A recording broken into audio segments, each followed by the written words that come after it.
excited about being here today. We're excited about just no more hiding in our Manhood Moments podcast. And this is just a good time to be in this space. It's a good time to be alive, man. We're getting ready to go into these this warm months. We went through the winter, we went through the ice and the snow and all that other kind of craziness, but this week has been great. And so we're going to invite you to invite some other people to join in this conversation. You can find us on Facebook Live. We're on YouTube Live under No More Hiding, No More Hiding, our page. And then we're also on Periscope and Twitter under NMH for Men. So I'm going to bring our host in, our co-host in. Brothers, come on and join me in this conversation today, man. How are things going with you? Going fantastic. Fantastic. For people Man, that don't, I know everybody getting excited about March Madness.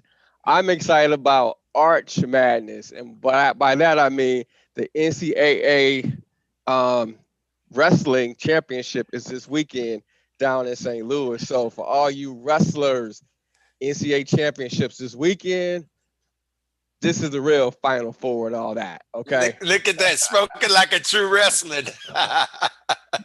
And that's crazy. I have never heard of that before. I did not know it was a big wrestling deal uh, in March. So look at that. Yes. I honestly, for the longest time, they had the championship in St. Louis.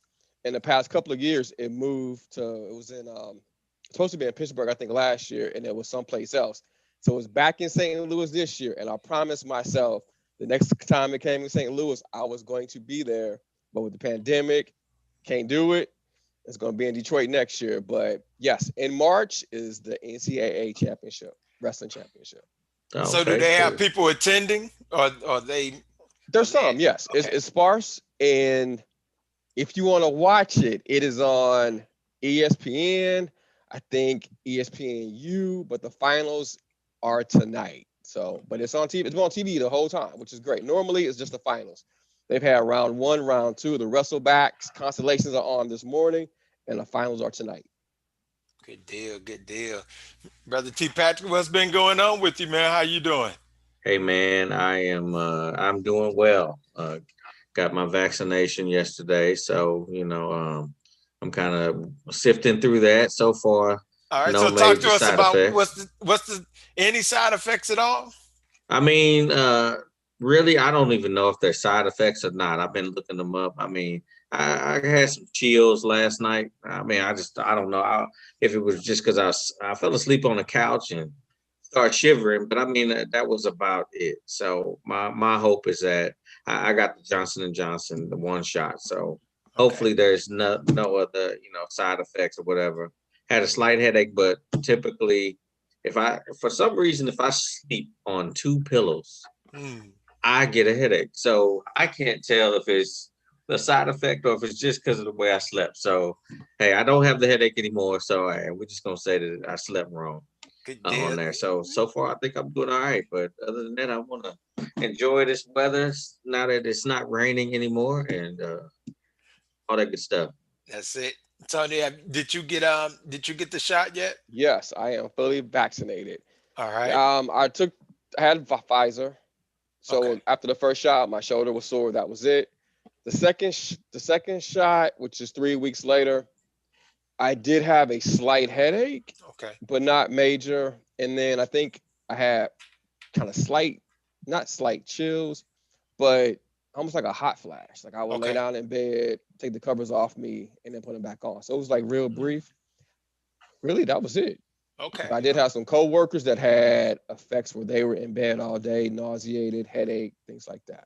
Okay. All right. Cool. I guess I'm the only one that hadn't taken it yet, so I'm planning to take it. I just prefer to take the one shot, so and get it over with. I'm not a big fan of needles, so Yeah. therefore I probably could not have been, a drug user, intravenous drug user, because I'm be like, you want me to what? With who? Oh Hey, no, we well, won't be doing that. that's a good. I think that's a good thing, Doctor Rice. Right? So yeah, Yeah, man. So man, I'm telling you, man, I get excited every time we get together, man. This is just good conversation, and so and people don't understand. We do this for the love, right? We do this because we really enjoy it. And so, what was this? Last week we got together for some photos, and shout out to our brother Stanico, and also brother Aaron, who they have their own businesses, and we'll be bringing them in. One does photography, and the other one does videography, and so they came in, and we had a really good time, man. Just the conversation at the table while we were taking pictures was like flowing. It was like we were doing a podcast even did, man. So It right, I really, was. I mean, I right, really right. enjoyed that. I did too. I drove It home was just laughing at some of the jokes. We getting our single pictures, Saint throwing a joke out, so you laughing, and but it helped with the photographer. He's like, okay, let's go with that pose. So it was fun. It was a great time. Yes, it was, yeah, man. yeah, just like natural chemistry. I mean, usually, you gotta try to think about how you gonna pose. I know Hmm. when I took my individual shots, I was like, "That's it." It's like, we're done already. So Man, I'm telling you, I think the people need to understand and realize, man, that we really enjoy each other. We enjoy each other and our friendship. So it's not just about just doing the podcast, man. We're friends, and so we get a chance to work together, play together, and so especially once this pandemic ends, man, we'll be able to get out some and do some stuff. So we got some brothers that's in with us this morning. We got brother Tyrone Butler, who is one of the good friends. He's in California. What's going on, Ty? How you doing, Good man? morning.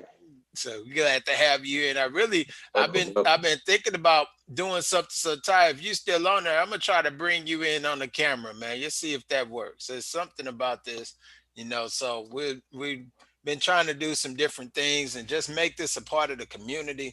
So let's see if we can bring you in. I'm not sure if how that works or whatever, but I always see the feature. So I'm one of those ones that don't mind just having people just come sit at the table with us. Yes. And so today we're going to talk about a couple different issues for those who are joining us. Once again, no more hiding. Manhood Moments podcast is about the male point of view, right? In particular, African American male point of view. But we feel like it could go across cultures, go across races, because when you think about the ideas of manhood, I like something that Dr. Petty said last week, the week before last, when he was talking about the idea of manhood and being a servant, being a leader, being a protector, and so those things are critical to us. And oftentimes we don't have a space where we can actually have these conversations and be able to dialogue, right? And we know that there are plenty of spaces out there for our ladies, and we're grateful for that. But we also want to know that there are some spaces for our men to be able to have their thoughts and share their views and things like that. This is more education than it is entertainment. So those who are looking in and looking for messiness, this is not that space, right? We're brothers who are educated. We are brothers who really we value our manhood, we value our families, we value our roles in the community, and really having an impact, right? We value our relationship with our Christ, with our Savior, and so that's critical to us. So we're not just out here just doing something just to laugh, joke, and you won't see us on here. Who you see now will be who you'll see if you see us in the streets, right? Mm. If you come across us in our professional spaces, if you come across us at the park or wherever it is, you'll still see the same individual. So that's why no more hiding is empowering for men, because it allows us to be in our authentic selves and come into our authentic voices and really know who we are. So today, man, we are looking at all right, he said he's at work. All right, man, I see you sneaking in. I can't wait to grow up like you so I can, be able to look at stuff while I'm at work, man. When I'm at work, I gotta work, so I'm just messing with you, that. But I know you're enjoying that weather there in California. So today we're gonna talk about a couple current issues that's out there. And so as always, we try to bring up things that will Brother Brady, what's going on, man? How you doing? All the way in Springfield. And we had Brother Brady come in. He was a part of one of our podcasts and really good brother. We're going to have him join us again at the table real soon, but we appreciate him joining in and being a part. Feel free to share it. Feel free to reach out to your network and tell them, hey, man, you can watch this podcast on YouTube. For those who are not on social media, you can watch it on Facebook Live, which is most individuals. You can also go into Periscope or Twitter and find it. And we're working hard to get it on our website. We thought we would have it this week, but unfortunately, we weren't able to get it on our website. But it's set up. We just can't figure out how to do the transition over it. So the boss lady in my life, she's working hard on it. That's the technician. She was working hard on it last week. But I want to talk about this conversation and that we saw, and the three of us talked about it. So we figured we bring it to the table and have some conversation about it. And so I'm gonna play this little short video real quick. If you watching this. But I gotta say, man, like this Vincent Jackson deal, it really rocked me, and that's why I think like this conversation is important because we don't do this. Like men don't do this. You know, women do it naturally, and to me, it starts from childhood, where, you know, I got twins, boy, girl, Z and Ziggy. Z and Ziggy go outside, they both fall down. What we do in society is we pick up the little girl and we validate her, and we say, "Oh, baby, it's okay." Okay to cry, to show your emotions, express yourself in that manner. So we're validating her to connect with those emotions. Our little boys fall down. I don't know where you guys are at with this. We all got boys, sons. It's get up. You know what I'm saying? Be tough. Boys don't cry. So like this right here is important because bro sat there for 3 days. Teammates, coaches. Why we don't check in on each other? Why we don't talk like this? You know, and like you say on the outside, Cass, social, his foundation, family. You know, everything looked good. Everybody speaking so good about him. Like, not him. Why don't we talk to each other? Like, Chad, you just said, your support system is small. We so cool with each other. Our kids play together. We hang out. We party. We gamble. Why don't men talk to each other about stuff like this? Why when I having a tough time, do I not call y'all?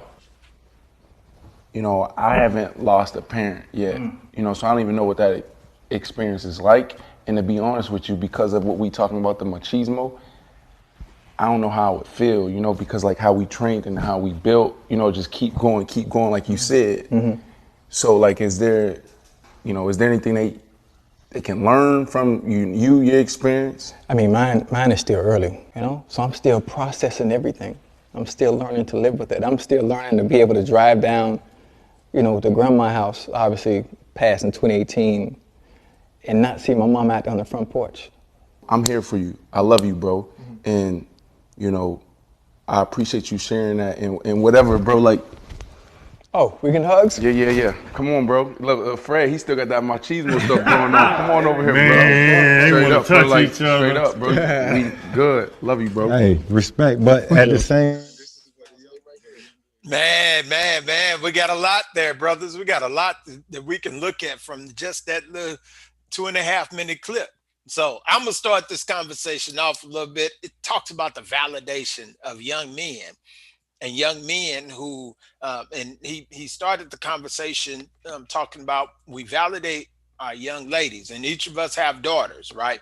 And so we validate them, but then we don't validate our young men, our boys, and those unvalidated boys grew up to be men who feel like they should not seek the validation or feel like that validation is not important. So what's your thoughts on that? And then we can just keep this flowing, man. I would say I'm definitely guilty of that because at any time any of my daughters fell down, I'm picking them up. And when it comes to my son, it all depends on how he fell and how hard it was. Other than that, it's like, man, get up. I remember playing basketball, hurt his ankle. It's like, man, you got to get up. But one time he was running down the court before, like, I got the little knee pass on him, and he fell and kind of slid. But I hopped up like, okay, I know he really hurt.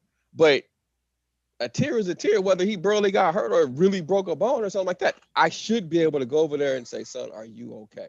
Kind of give him a hug and make sure he is okay, that he feels validated to express that I'm really hurt or it didn't hurt that bad, I'm cool.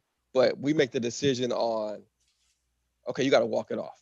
You're not that hurt that bad. So that touched home for me just because I remember walking out as a kid too, like, you're all right, you're tough, you're all right. And then I did the same thing with my son. But being older, I can try to work on that. I'm at the space where I can catch myself. So just that first part, we do that to our daughters. I mean, we're running over there real quick to pick them up. I remember one time my feelings was hurt, but it wasn't on me. My youngest daughter, when she was little, she fell, and I was the closest parent. But she walked right past me to get to mom. But it's like I'm right here, but I felt like I had to cuddle her. But for my son, you all right? Get up. Mm. Yeah, I mean, it's growing up in a family that was not overly affectionate, right? And didn't hug, and it was just kind of like, for boys, you just knew. We was having a conversation. My granny's birthday was last Saturday, Okay. and so Sunday. So we did a balloon release. She passed away last year. So and I was talking to my cousin, and she was like, "Well, Granny was a Pisces, and Granny was very sensitive." And I was like, "I've never seen a sensitive side of my Granny before, right?" But I do remember one time where I got a booster shot. I was 5 years old.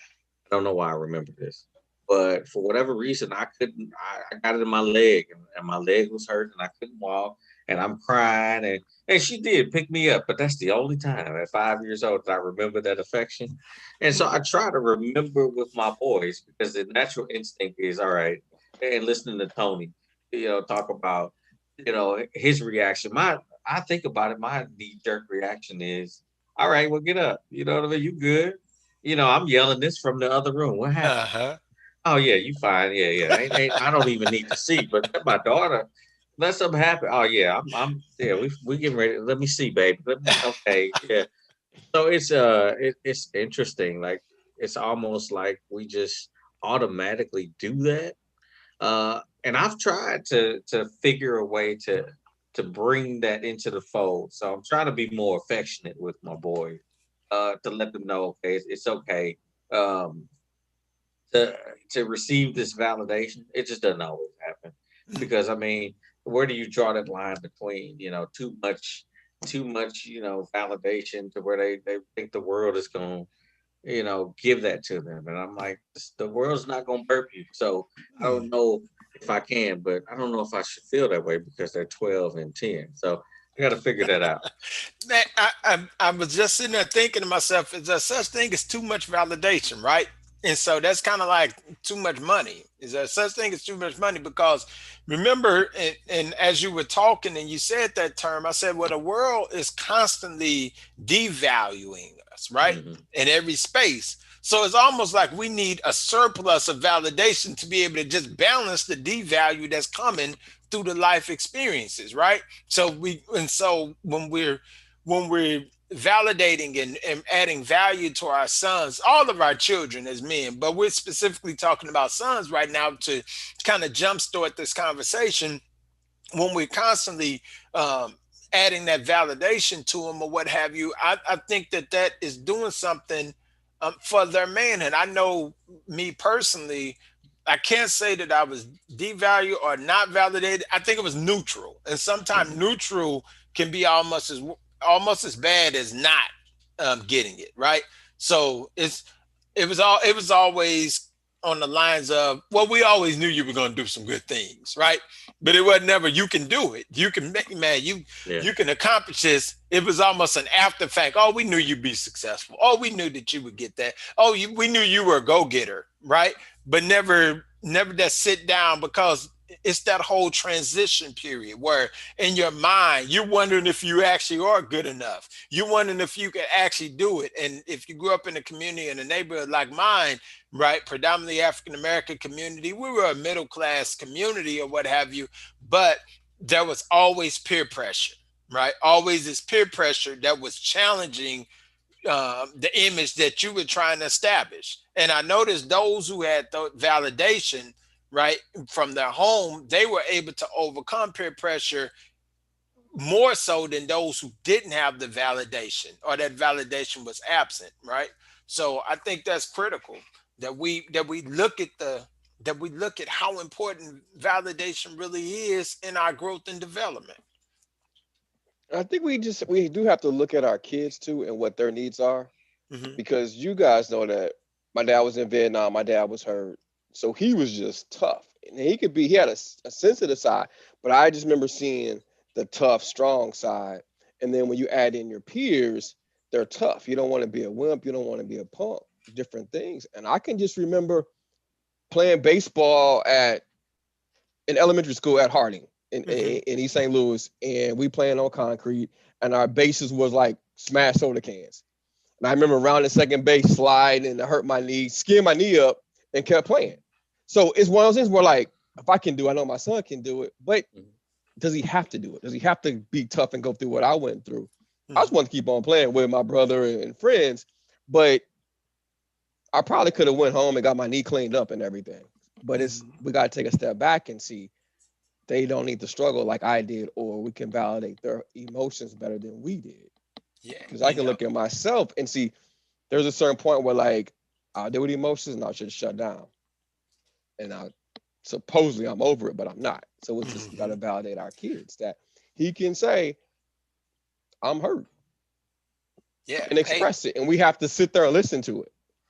You just said something that was critical. I want to say, Brother Butler said, I didn't have, if I didn't have my brothers to talk to, then in hard times when I'm going through things would, he said he would lose his mind.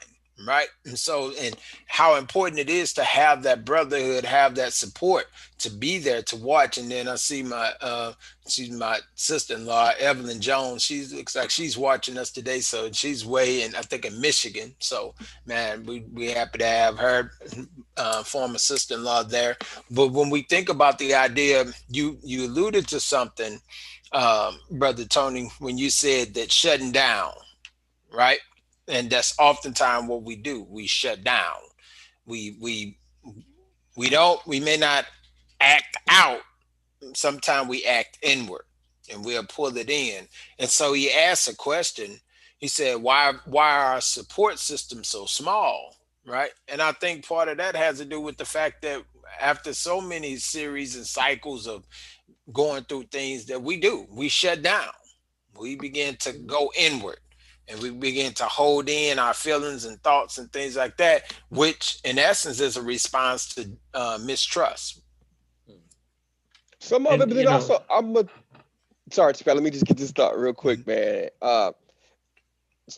When some I look at is that we kind of perpetuate where the guy was like, we gamble together, we do all this thing, we don't check in on each other. We quick. Hey man, me and my girl breaking up, man. I'm going through a bad time. What's your boy saying? Let's go kick it. Let's go hang out. Let's have some beers. Let's go chase some tail. Our boy very seldom is like, yo, dude, what's going on, man? Let me hear what's going on. Most of the time, your partner is, okay, man, you having a bad time? Okay, let's go. And so we're temporarily taking away that pain.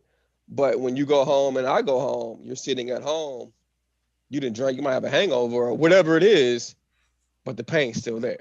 But is that how we've been taught to adapt to deal with our pain? So we're utilizing the strategies that we've been given, right? Yeah, I mean, we've been taught to get over it. I mean, I've heard people say, I've got a expiration date on, my feelings. And I'm like, is that natural? Right. I mean, like, we're supposed to feel, we're supposed to go through that, explore those feelings and understand, what lessons are we supposed to learn about that. To Tony's point, I got to do the music reference, right? uh and it was the gift has a song, and in there it says it's about a breakup, and he's like, am I better off dead or am I better off than I ever was with her? So my mates are taking me out, right, and I'm drunk and I'm walking around town yelling this girl's name, but I'm in pain, and they're just trying to take my mind off of the pain that I'm in. And we do that. It's just like, let's figure out how to get over it. It's, plenty of women out there, but we never really take the time and say, hey, are you okay? One of the most important things, and like I said, I never told you this, Saint Bryce, Okay. but you called me when I was at my lowest point. Right after I moved out, I got going through the divorce, and you said, "Hey, brother, you want to go get some breakfast?" and I was down bad, man. I didn't have no money. I'm like, you know what, oh, man, I'm trying to find an excuse not to go. And he was like, you know what, I didn't ask you if you had any money. I asked you if you wanted to go to breakfast. And that was in that moment was, the most. And we went out, we talked and whatnot. But I needed that at that moment because I inwardly, falling apart. But I'm not talking to anybody. But that little gesture right there was a huge thing. That helped me, start to look at things from a different perspective. Okay, I got somebody in my corner. Even if it's my frat brother, you know what I mean? Okay, right on. That helped because it was a tough time. Yeah, man. I think so often we make the assumption that we're good, right? We make this assumption that everything is good and everything is all right and we'll get through it or whatever. And instead of taking those intentional steps to actually check on one another, right? And that requires a little selflessness, right? To put, Mhm. because we're all busy, we all got things going on, but even with having these things that's going on in our life, it's critical that we be intentional about really helping one another, and understanding. I'm gonna shift just a little bit. Sometime I think because we moved past our situation so long.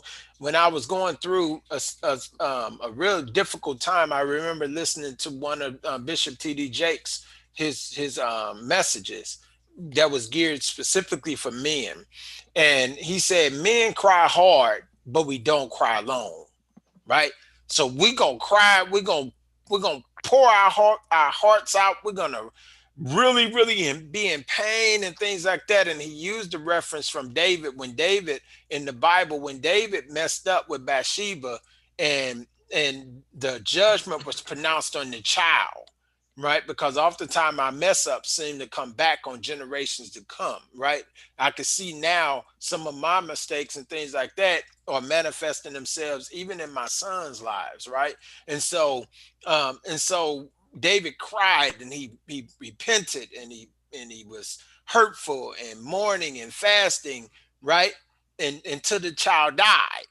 And when the child died, then David said, okay, he wiped his face, he got up, went and got something to eat. And the people that was around him, his servants was around him, say, man, what was this? He said, you were about to die. You were in this broken state until the child died. And David's response was, he said, well, the child is gone, right?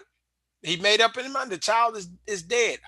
The child is never coming back to me. I'm gonna go to it, but it's never gonna come back to me, right? So that's how we do as men. And I know in my life I've done that. I've been so heartbroken and hurt and things like that over broken relationship, over broken friendship, over lost opportunity. Felt like I wasn't gonna make it. My chest was pounding, my head, and everything else. Until the reality came that that's over. And when that reality came, it was like, hey, move on. Even though I still hadn't completely healed, and even though I still hadn't completely addressed the trauma that happened from that situation. For Yeah, sure. 100%. To bring up a musical thing like T. Patrick, I remember a bad relationship like a long in the '90s, and I remember playing Brian McKnight "One Last Cry" a couple, as many times as I could, till the feeling was gone. How you work through emotion with that? You just play a song, and then when you're not getting sad, you good. You haven't worked through it. You do anything. And I think as men, sometimes we don't work through enough. So when somebody come to us, we can listen, but we don't have a lot of advice because we haven't processed it. Yeah, and I mean, to your point, Tony, '90s R&B music is fabulous, Yes. very therapeutic. Not as good as the 70s, but the 90s was good too. The So I'm just saying, I can see how Brian McKnight might help you a little bit. Feel like you need to move, but again, it goes back to what we talked about, which is the fact that you know, are we conditioned to really deal with the feelings versus okay, let's get over it, right? Okay, Mhm. you hurt yourself. Hey, get up. You should be fine. this, that, this, that, and the other. I remember in a meeting with my son, and it was me, him, and all of the teachers and social workers. They were all women, and they're all having this conversation. I don't know if I shared this before, but they're all having this conversation about Gavin, and Gavin's not participating in any part of the discussion. Mm. I'm sitting listening, trying to figure out. Okay, let me figure out the right point to jump in.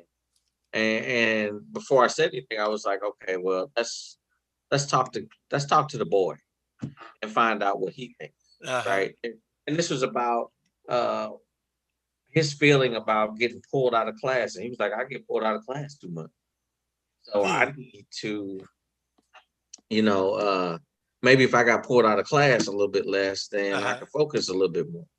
Uh, but it was, promoting that spirit of, I need you to speak for yourself, my guy, so that they Uh-huh. know, how you feel, and what's going on in there. And I try I'm trying to counter this idea that, okay, we need to be tough and we need to get over, but it's just a matter of understanding that, we've been kind of conditioned and programmed, through generations of, okay, boys don't cry, boys, got to be tough. Girls can be sensitive and feel, but we've got to get over our feelings so that we can be strong. And that just, you know, uh, it gets us to a point where we don't know how to deal with certain situations Mhm. that come up, and they're not fully processed. We've we've figured out how to get past the situation, but Mhm. then it keeps manifesting itself in other aspects of our life because we haven't dealt with that issue or the trauma that you had talked about. So did we really get past it? And for those who just joining us, we're happy to see you all, man, joining in the conversation. And so we had a couple brothers that joined in, and so we were talking. We're actually having a discussion about the NFL players, and they were discussing some of the issues related to manhood. So I'm gonna play real quick because it's just a real short. It's a short video, so I'm gonna play it again for those who just joining us, so they can kind of get an understanding what we're talking about.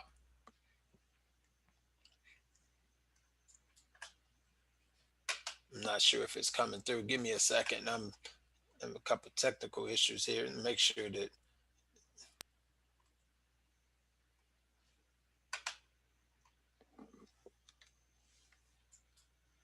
Childhood where, I got twins, boy, girl, Z and Ziggy.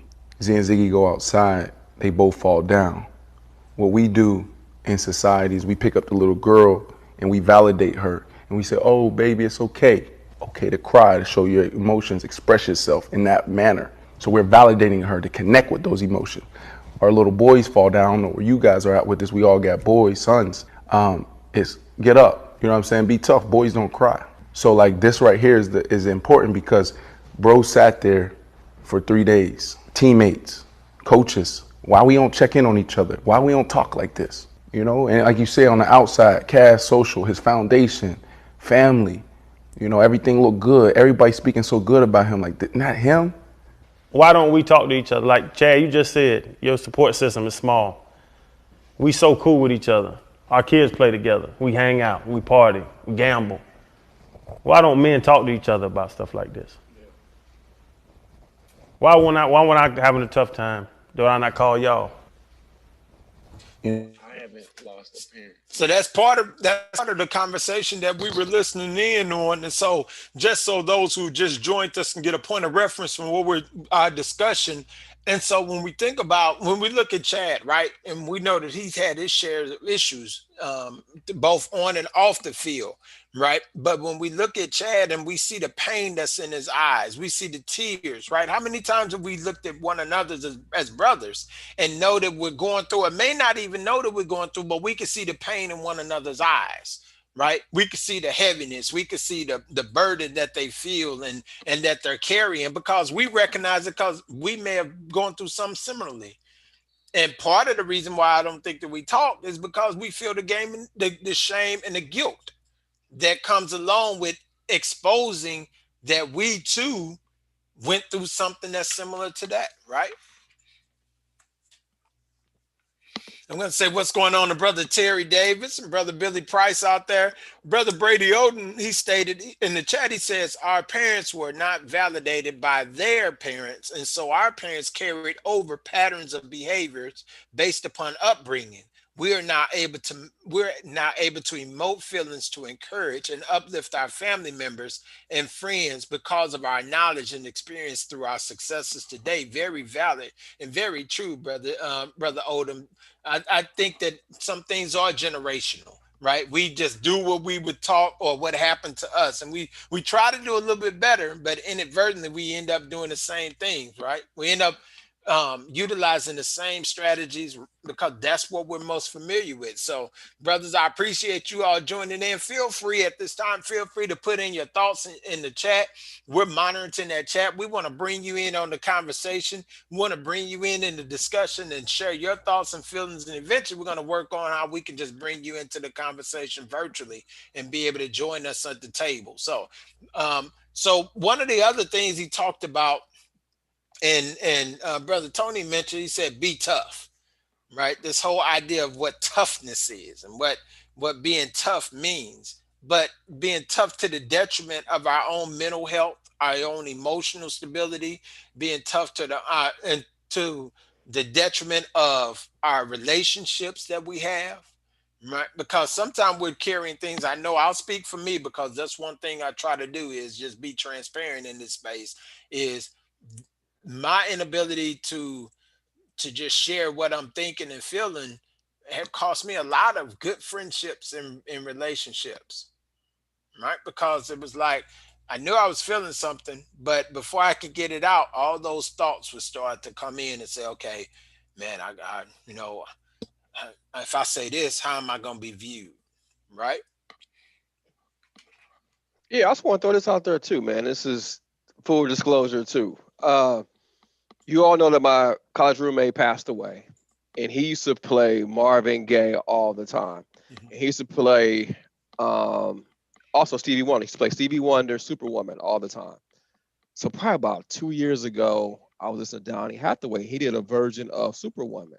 Mm, When a song came on, I could feel myself crying. And my wife mm, was in the bathroom, and I always sleep to like one side. So I just laid mhm, on that side, pulled the covers up, and tears came down. Why couldn't I cry with my wife coming out? Like, why couldn't she come out and be like, "Are you okay?" Like, mm, why am I, excuse me, why am I crying under the covers? mhm, It's just, you know what I mean? I honestly, I don't know. That's something like I'm still processing, but that's obviously not being tough. It's toughness at a certain point is being vulnerable. Manhood is mm, being vulnerable to your kids, your son, and your boys, but that's just one of those things that I just look back on. I'm like, dude, you've been married 10 plus years at that time. I mean, mhm, I'm getting close to 20 years. Why couldn't I cry? Why couldn't she come out and catch me crying? hmm. Yeah. That's I almost put that song up just to play a little bit of it. I don't want you crying on the because I got it up. I was gonna be like, hey, because I mean, it's just one of those things that you guys know too. That at my boy Stan's funeral, I didn't shed a tear. Nicest guy. hmm Get your shirt off his back. Just a good guy. And I didn't allow myself to cry at the funeral hmm because I'm sitting there like fighting tears. I'm sure I had like the ugly face, but again, why? Because as men, we're taught to a certain point to be tough. You don't hmm cry. You don't be a wimp. So, and then like your peers come in. Like I said, I could cry around my dad, but my dad was just a tough person. hmm And that's, but he I will say this, my dad raised boys to be black boys to be in America. So me hmm and my brothers was raised tough to be prepared, but just watching how he carried himself, hmm it was I'm gonna be tough too. Just I'm gonna be like that. yeah, I mean, that's a very good point. Um, from what is the benefit of being vulnerable in American society for a black male? Hmm. I mean, what really, when we unpack it, break it down, what is the benefit? I mean, if we're involved in the traffic stop, you know, um, we might have to take control in that situation, if especially if our children are there, right? Hmm. If it's going left, um, you know, what if we have to deal with a situation of discrimination or mistreatment in the schools? How do we exert that toughness, or strength? Even though I agree, I think that being vulnerable, it takes a very strong person to be vulnerable and Hmm. understand where your vulnerabilities are. But outwardly, when it's portrayed to the wrong people, or when you are being vulnerable with the wrong people, um, the what's the benefit? Like, to me, sometimes the consequences outweigh the benefits, because they're gonna judge you. They're gonna say you, oh man, yeah, he weak, Hmm. or I can get over on this individual. But you know, yeah, it just makes me think. What is the benefit? Yeah. You That's. raised a good point. I think it starts with just life isn't fair. You have to start there because of the color of your skin. Life isn't fair. You're going to have to navigate through it. And some of it is to be tough. Some of it is just to be aware, and then you can take the steps to maneuver. Just my thoughts. I mean, you still have to be tough. Still got to take a bunch of bull crap. That traffic stop stuff too is something I think of, and I'll be honest. I have a badge, Hmm. but it all depends. I'll be honest. It depends on how I feel. If I don't feel like Mm. engaging traffic stop, boom, go on your way. But I may test you too to see how you're gonna talk to me. I'm not Hmm. gonna identify myself if you're coming at me sideways. Hmm. And that traffic stop is crazy. Because there was one time where, like you say, that I had my oldest daughter in the car. We were in Missouri, and there was a car in front of me, and we passed a cop. And so Hmm. the car in front of me slowed down, panicking, and I just kept cruising. And the cop pulled me over, so I was following the car in front of me too close. Hmm. But I just showed my badge. Oh, where you work at? And he kept it moving. But I'm thinking like, man, come on. He Yeah. saw you in panic. I didn't. And then you pulled me over. Why? Hmm. But I'm in Missouri. I'll just leave it at that. Uh, yeah, I mean, that's I just can't. I just think about that, and just how, um, that's a tough one to get over. Is, if I show this vulnerability to the world again, the world's not going to hurt me. Uh, I'm trying to keep things together, um, as best I can in certain situations, but I'm learning to try to think different, um, because we've got to do better. And I want my sons to understand how they feel, what they feel, and that they can come talk to me, or build a circle, where they can, talk to somebody. Because, like I said, when I was going through my divorce, that was a very dark time. So, just hearing from people, uh, randomly, that says, "Hey, I you want to go do this," was huge, because I wasn't getting that many phone calls, right? And I felt like at some points I was losing my mind. But on the outside, everything looks fine. I go to work every day.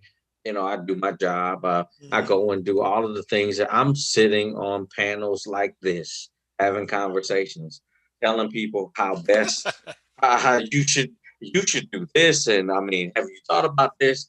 Knowing I'm getting ready to go home and have to deal with the loneliness and all of the issues that were there.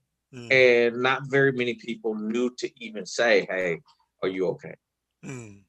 Because I could have just as easily been like, "Okay, well, I ain't got nothing to live for." I mean, Hmm. this is terrible. Nothing's worse than being broke and broken at the same time. Boy, The I mean, you double, could be the broke double or B. broken. Right? You could be broke or broken. You got to choose the struggle, but if you got to both at the same time, man. I think Man. we just have to do a better job of just checking in on each other. Because Mhm. I think as a man, sometimes we think like he'll be okay, or just because you look at yourself like, man, I'll be all right. But we've got to check in on each other because, as we mentioned earlier, our circle is small too. Mhm. I mean, you two were in it. I would say outside of family, it's even smaller because I have my dad, my brother, my cousins that I grew up with, and like Mm. brothers to me. But Mhm. outside of that, my circle got smaller and smaller. But it got a little bit better because of the quality of the person. Like Mhm. you two were in it. I feel like I can call y'all at any time, midnight or whatever. But a couple years ago, I'm only calling maybe three people.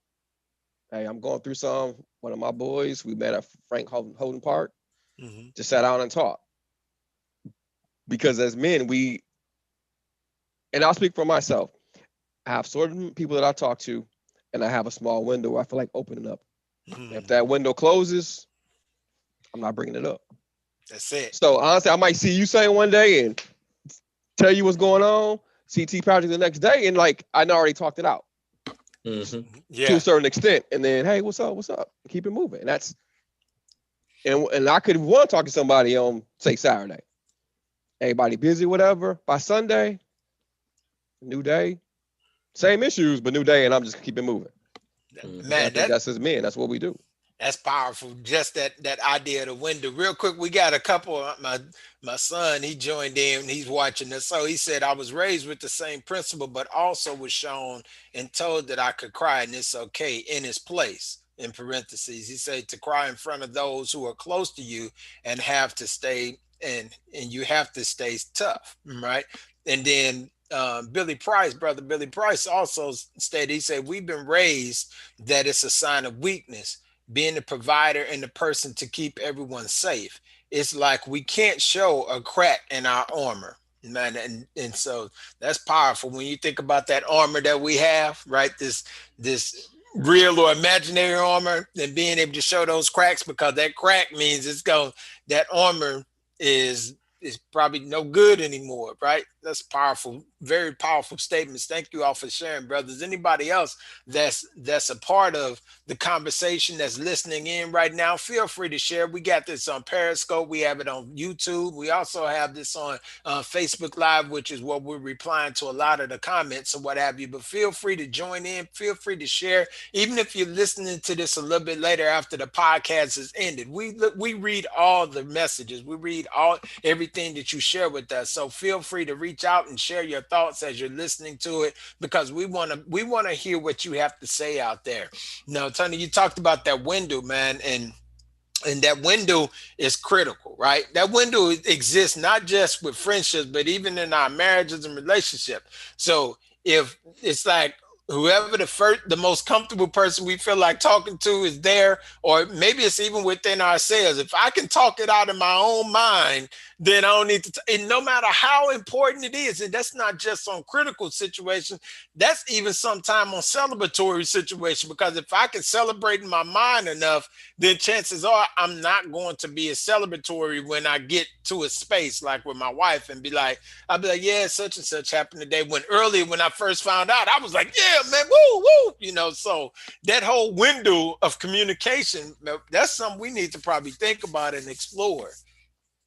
Yeah, it's definitely something to unpack because that hearing this talk in that way, that is exactly what happens. Hmm. You tell one person, you know, uh, the full story, and the next person's like, "Oh yeah, man, it wasn't nothing." I just so it I didn't think about it from that perspective. Yeah, that's critical, man. That's critical. We got brother Sean Baker, Dr. Baker, who joined us on the conversation. Also, he joined us in here, so we sent an invite to see if he wanted to come to the table and join us. So we'll see. Man, this has been some really good conversation. We've been talking about that short video that was out there with the NFL players, and they were kind of discussing the issues and why as men we don't cry, why we don't check on one another, because one of their fellow players was found, Vincent Jackson, I believe, was found deceased seemed to be suicide or something in a hotel room, and he had been there 3 days. So, and this brought up a really big conversation about this, about situations like this as men. We got to check on each other, brothers. We have to check on each other. If you got a brother that's in your circle, you got to be intentional. I have a really good mentor and friend. He's an older gentleman. His name is Harold Gaines, and so, and I know he's not on social media, but he always checks us out when he goes on YouTube. But one of the things he does, and he taught me this, and initially it didn't seem genuine, right? But it really is effective. He says he has his calendar. He does everything according to his calendar, right? And so he's intentional about putting individuals. He had me on his calendar and other brothers that he know is important in his life. He puts us on his calendar, and on that calendar, when he gets that message, he's intentional about calling us, right, just to check in, see how we doing or what have you. Now he's a spiritual man, so he knows that if he feels the spirit of the Lord is leading him to call us for another reason, or maybe before that period, but he's really intentional about making sure that he call and that he touches bases. And by having that being intentionality, the intentionality that he did, that helped me grow, because now I realize that anything we do, we have to be intentional about it if it's important to us, like working out, going to work, spending time with our spouses, checking in with our kids, things like that. So if that's the strategy that we need to use, then why not use it? Why not implement it into our lives on our calendar with everything else? And it does not take away from the sincerity of the conversation, because as you know, when you're talking to somebody who really matters to you, you can, once you start talking to them, it's just automatically going to generate. It's not one of those, hey, how you doing, just checking in, all right, talk to you later, bye. That's not it. You making sure that you block out the time to check in. How are they doing? What's going on with their lives? Is there anything I can pray with you about? Yes, just laugh a little bit. Any number of things, but that's being intentional about those relationships that matter, because the next time that we may see them might be in those unfortunate situations. And then in our mind, we'll be saying, man, I wish I had her. Man, I should have. Man, I felt it in my heart that I should have called them. Some told me, but, I got busy. We have all those things, man, that we have to deal with, right? After we don't do what we know that we can do. So, man, we're going to shift conversations here. And of course, everybody knows that this has been a hot topic that's been out there. Brothers are laughing because we're going to talk about it a little bit today, too. We're going to talk about this just a little bit today and get it from a male perspective real quick. Here we go. Yes, talk about Brother Kirk and what was going on with him. You need to get your skinny motherfucking ass back out the goddamn way before I put my foot in your ass. I dare you. I dare you. I dare you. I dare you. Shut the fuck up. I'm old. Sir.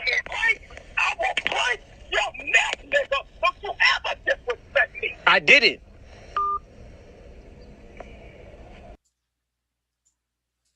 So I think we heard enough to get the gist of it. I'm sure if you on social media and everything else, you probably heard quite a bit of it also. So there's really no need to play the whole thing. For those who have like really sensitive ears, please forgive the profanity, right? And so, but I'm not getting ready to apologize because we're having a conversation here. But let's talk about, let's break this down, brothers, because this is something, and we're gonna look at it from a different lens, right? We're looking at it from a father's lens, and Kirk and his response and the relationship with his son. And now, one thing I will say, because I assume that the son was being motivated by maybe a angry mother or something like that, but the mother actually came in and she shared her views, and she said, look, the son was wrong and they've tried to support him and things like that. So kudos for her for stepping in and advocating for Kirk, regardless of what the past was or whatever the case is, and really standing true to the truth, right? So what's your thoughts, man? What do you think about this one with Brother Kirk? And Kirk was being a father. Period. Oh, okay. I mean, if we think back, to the Cosby Show, and where I brought you in this world, I'm gonna take you out. I mean, I was raised with that. Me and my daddy didn't have the best relationship, but I would never ever think to have a conversation with my daddy like that, because I deserve what comes, after that, because that's still daddy. Point blank and simple. He had to get together with my mama to make me. So I was always just taught from a respect point. Yeah, I had hard feelings, but definitely not going say, just be blatantly disrespectful. I can I I would have the same conversation with either one of my boys if they ever tried me, and they will. Yeah, I'm just waiting for 15, 16 years old where we gonna have that conversation. Now, it might not be that drawn out, but it's I'm gonna have to say, look, yeah, I yeah, think that you start smelling yourself, you start, but he's 33. He's 33. At that point, you should be able to have a decent conversation with dad, and those issues should be. It sounds like they've tried over and over and over again to address those issues. Mhm. He's just not. He just don't want to let go of whatever the issue is that's driving that. Mm. That's when you just sick and tired of just everything that's going on. That's what that is. Sick and tired of being sick and tired. Um, I would s- I would say this about my dad. You can curse him out in your head, or you can say whatever in your head, but you wasn't gonna say that to him. So you give him respect from the jump. But ultimately, for me, if I did something bad, you call the cops. Okay. If you say I'm calling dad, I'm gonna straighten up. That's just kind of how it is. That's a respect thing. So I would never take my dad that far.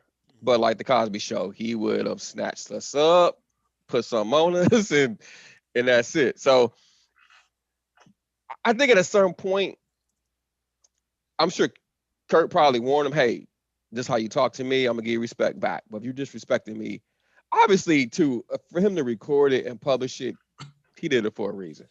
Yeah, And to me, that means you're the one that's wrong. yeah, that's Because true, why would brother. you even put it out there? That's private. That's a private issue. Brother Brian Smith, what's going on, brother? How you doing today? Glad you joining us in Manhood Moments on the podcast. And so when we look at this, man, I think about it. My mind went back. This was some years ago, and I was grown too. And I can remember. I remember my dad. He's my stepdad, but he's the only man that's really been in my life. So when I think I call him my dad, I can remember he and I had some words, right? And it normally our words centered around some things that might have been said about my mom because I was a protector, right, of my mom. So you weren't gonna say anything crazy about her.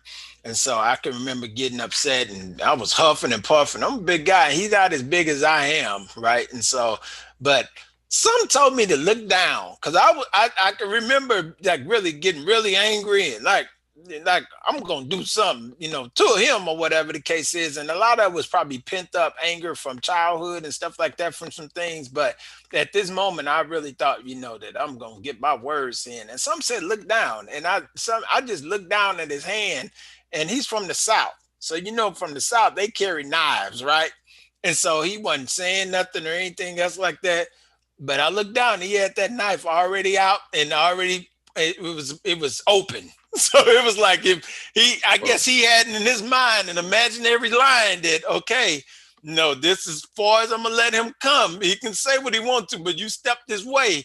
And I know he's very proficient with that knife. So it was like, so all of a sudden it was like reality came back to me. It was like, okay, yeah, just draw this back in, right? Because I think to myself, and I've had these kind of conversations with my sons or what have you, and we've had our share of verbal altercations or what have you. Nothing ever really physical that I can remember. It might have once or twice, but some verbal, and normally on the phone, because you could say a lot of stuff when you're on the phone, right?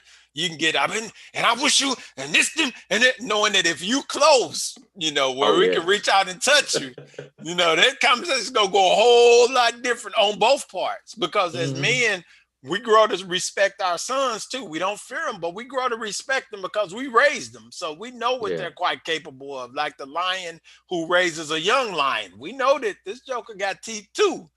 So, and fear can cause people to really, respond. So, but I thought back on that situation. I was like, no, that if he was not on that phone, I think Kirk would have had a remake of the song "Stomp." He would have. What you think? Oh yeah, I mean, it would have been a whole. It would have had to do the remix called Duck because it's something that's getting ready to come flying. Either a fist or a shoe or something's coming. Um, from that perspective, because I mean, we we're at this point. He's 33. That's a grown man. Grown Okay, man. right, and I'm sorry, but as a father, you are not going to whoop me in my house. Okay, and there is nothing, nothing fair about fighting. Love my sons. Nothing. Hey, I'm gonna take you down. Nah, I love you, and I'm gonna pick you up and say, look, now, see, we didn't have to get here, but you know what I mean. Just so you know, but it's like to Tony's point.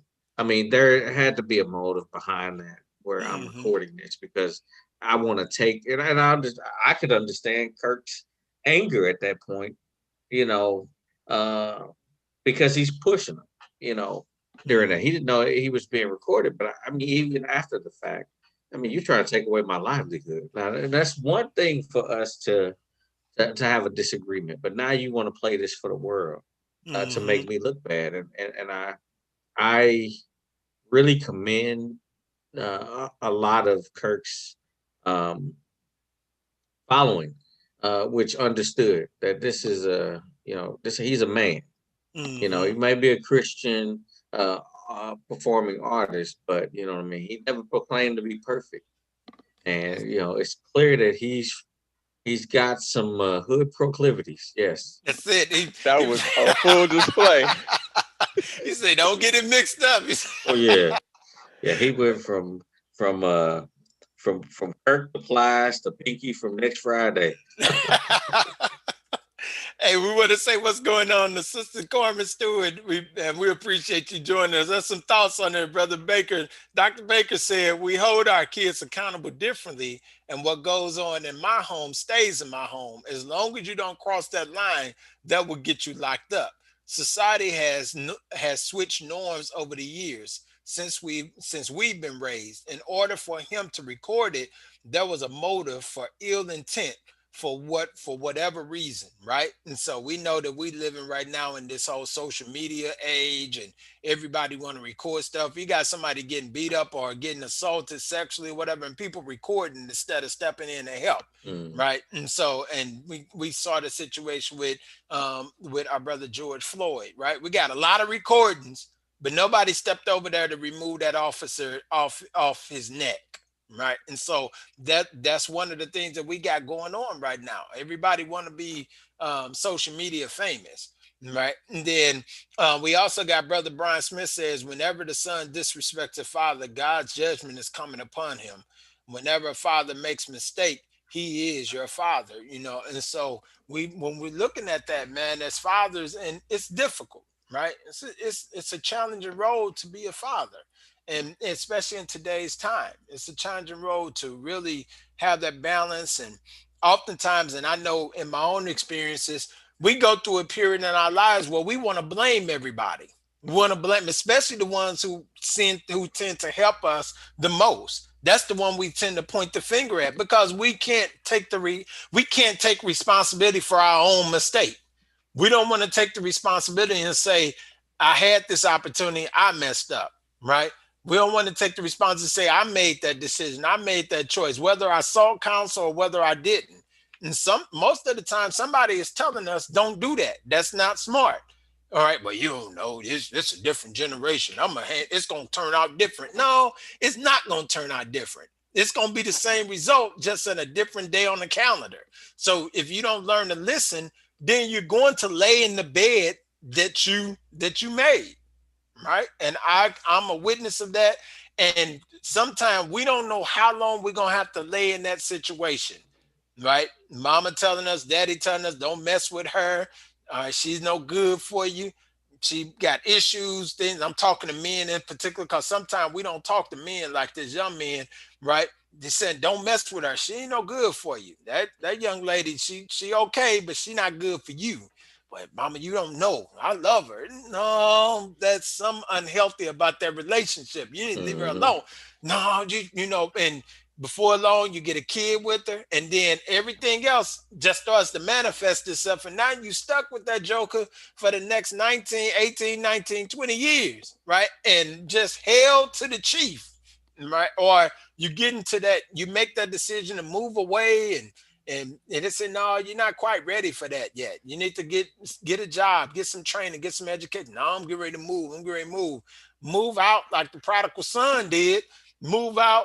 You what little resources you did have, you burn them and find yourself out there struggling. Find yourself out there, and then pride kicks in because we don't want to admit that we made a mistake. So Hmm. not admitting that we made a mistake causes us to make more mistakes. And before long, we go from needing help to needing a miracle. I've been there. So I'm talking from experience. So man, we gotta really talk about this situation, boy. I'm telling you. Yeah.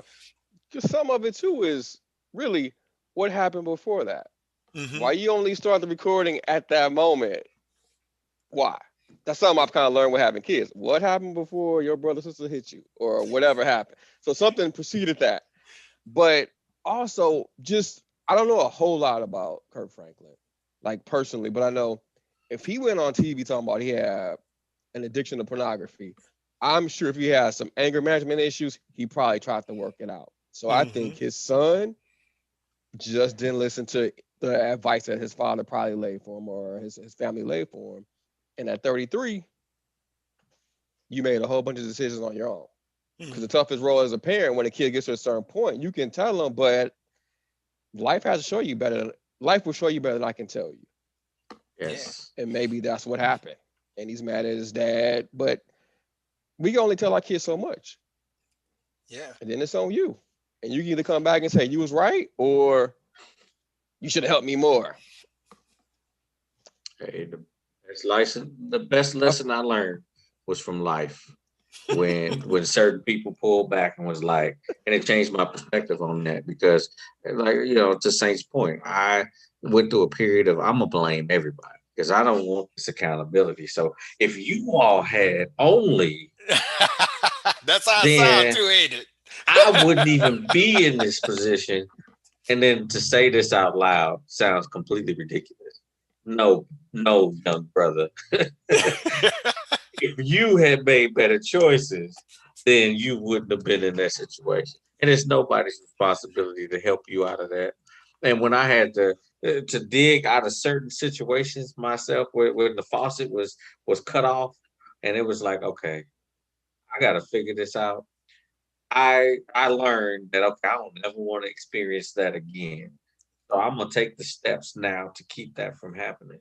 I Mm. don't know the backstory in the situation, but you know, I would imagine that this probably has something to do with something monetarily there, because that's typically what happens. Is okay, so I needed $20,000 to get this loft elsewhere. You don't want to give it to me. What you mean? You owe it to me because Mm. you got it, so why won't you give it? Oh, you know what? I'm gonna record and let people know how you really are, you know. And I'm just saying that, I hope my boys never do that to me because of the fact that I could sound just like that, and I wouldn't be apologetic. I would be, you know what? Yep, I sure did. I absolutely said that's me right there. I said all of that because they had me completely messed up. I agree. Hey, we got some thoughts on it, man. It's um Carmen stated Kirk, and I got a question after these thoughts. It says Carmen, she stated Kirk speaks a lot about the things that he's gone through as a child in his songs. Brother Brian Smith, he said accountability is a key to the family relationships. Everyone being accountable is key. And so we got a couple questions. I'm just get your thoughts on. Do you think that what's manifested in the son is rooted in the father?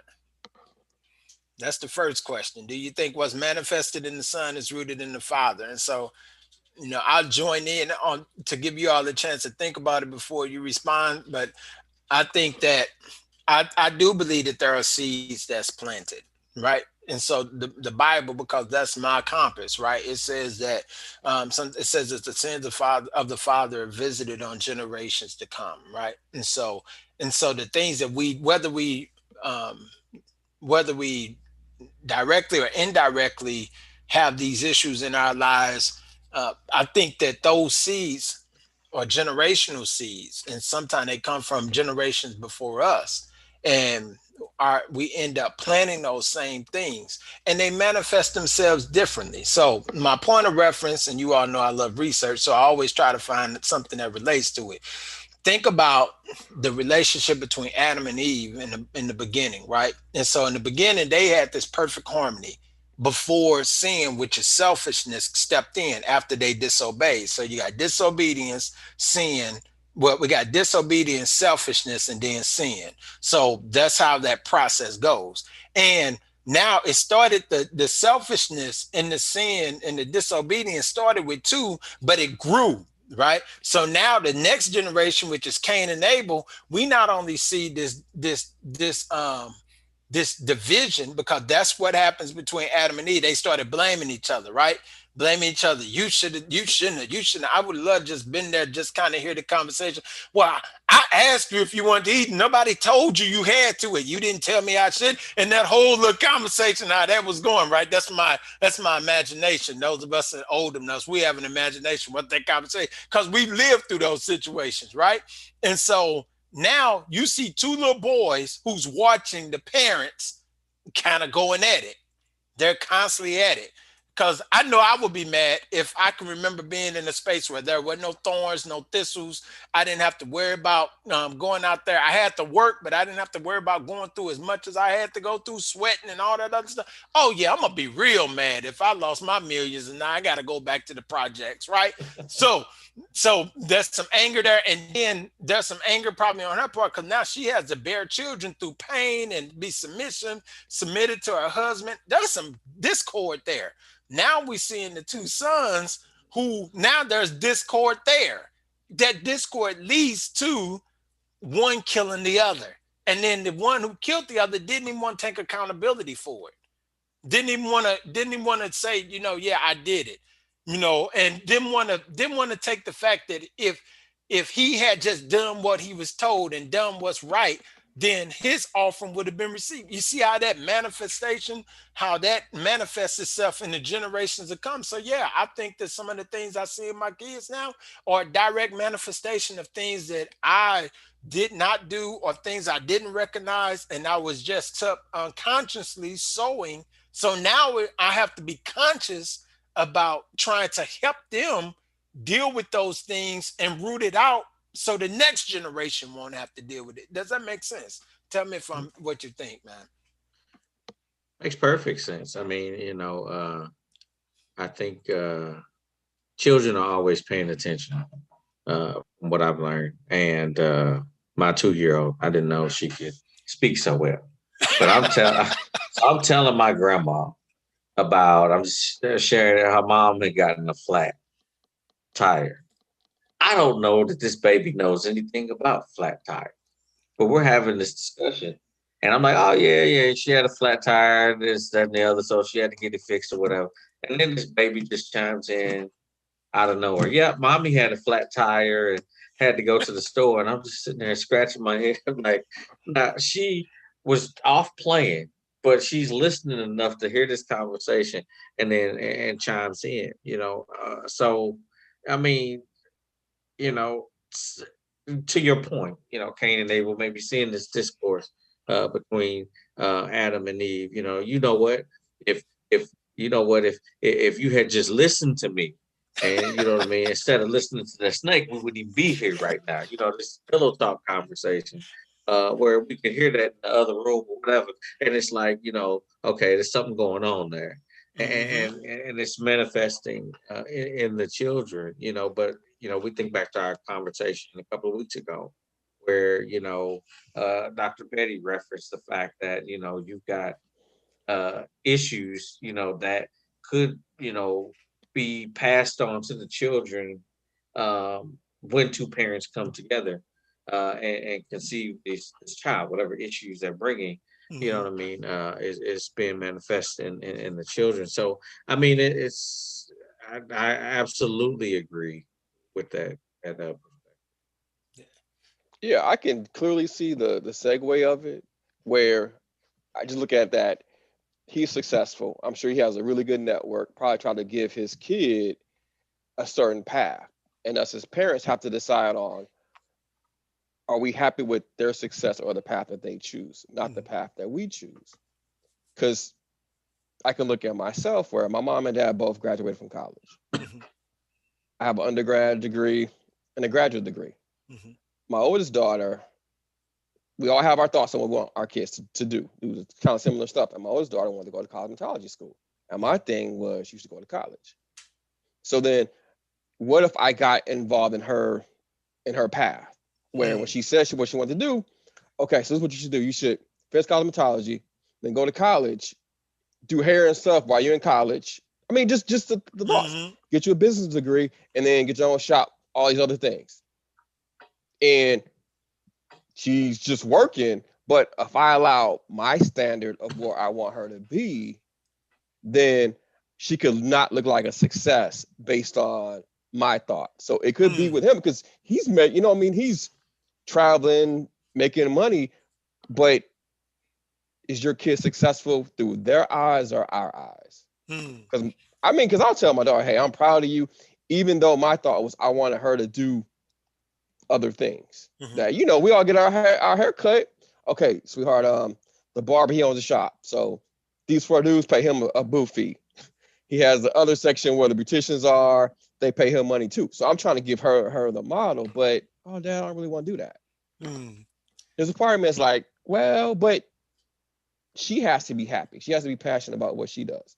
So if our thoughts influence them, then they're feeling less as a success. And I mean, what if she comes home and like, dad, my hands are hurt from always doing hair. Well, I told you to go get your degree, and then the resentment rolls up. yeah. That's something. It sounds like we try to negotiate their path, right? We want to negotiate. They may have an idea where they want to go, and we have an idea where we want them to go. So we're like, okay, can we mesh the two, right? And so if we're looking at it from that lens, for those who are just joining us, we're just building some conversation off of the audio that Kirk Franklin's son he released, and we were dialoguing about it from a male point of view, from a father's point of view, and it kind of morphs all of our conversations. If this is your first time joining in with Manhood Moments, we talk about different things. We may have different guest speakers in, and we talk about things that are current, and how they relate to us as men, right? In particular, African American men, because that's who we represent. We represent that population, but we also realize that our thoughts and our comments may cross over racial and ethnic boundaries. So, but we were talking about this is the second portion of our conversation today. The first portion we looked at manhood and why as men we don't support each other. Why don't we have a conversation and check on each other, and thinking about the little segment that was posted on social media with the NFL players. And so if you get a chance, go back and look at that first part because that's some really good dialogue. But the second part, we're talking about Kirk Franklin and whether or not he was wrong in what he did. And all of us agree that no, he's a man, he's a father, right? And he didn't have to apologize for anything. And so as we realize that we have to take accountability, we have to take accountability for our lives. We have to take accountability for our mistakes or whatever the case is. And we can't expect our parents, right, to always do what we want them to do. And then also we looked at his motives, the son's motives for even doing that to his father, and even bringing it up and trying to publicize as a way to demean and really destroy his father's character, his image in society. So we have to be really, really concerned and really careful about things like that, man, because right now All right. We see we have African American men who are trying to do some good things, and if we got society that is coming at them, we also have the House and all these other things just constantly tearing down the positive things that African American men are doing. Then where's the safe space for us? Right. And I really believe that there are a lot of great men, black men out there that's doing some things. It's just not being publicized as much as other things are being publicized and talked about. So we're going to shift to our last little segment.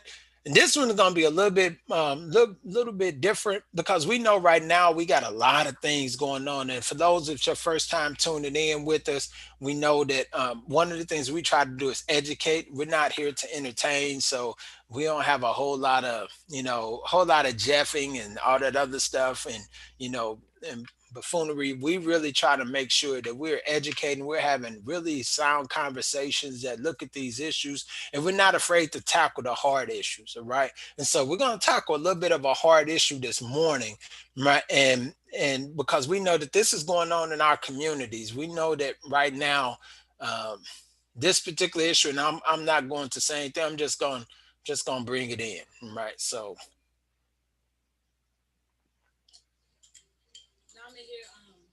The song with the dude Clef I was telling you about. Oh my gosh, yes, he is so amazing. Like, yes, he writes. Yep, he produced. He play instruments. Like, he is like the yin to my yang when it come to music. Clef, yeah, they call him Clef Majors. All right, so what time you get here? All right, well I'm gonna go ahead and finish writing a little bit more. I'll be ready when you get here. All right, kick it. All right, bye. Finish writing this. At least one verse complete. Tisha. Tisha, where your keys at? Tisha. I need your keys so I can get me something to eat now. I know you hear me talking to you. Tisha. I know she hear me talking to you. Tisha. You ain't hear me calling you? I was listening What is to the this? song. That's my Clef and Tisha. No, that's the song. This who you rolling with? No, this the. This who you messing with now? No, this is the lyrics. Is that who you messing with now? That's the lyrics to the. That's the lyrics. Who is Clef? The producer. Who? The producer. Clef and Tisha though, you at home writing stuff like that while I'm here? No, that's not. See, I'm gonna have to teach you a lesson.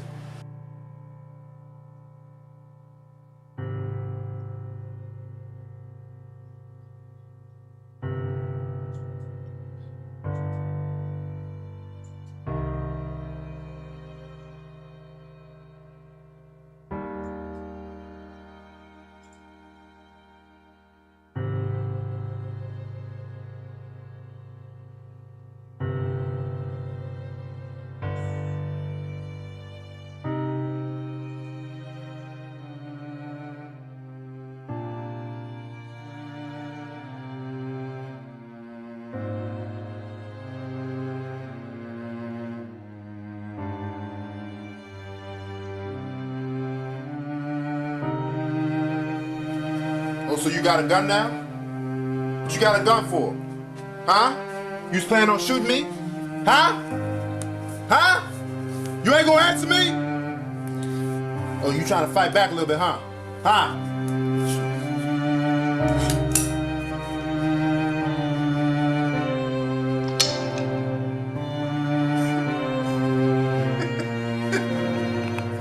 Ain't even nothing in here. Who you planning on shooting with this?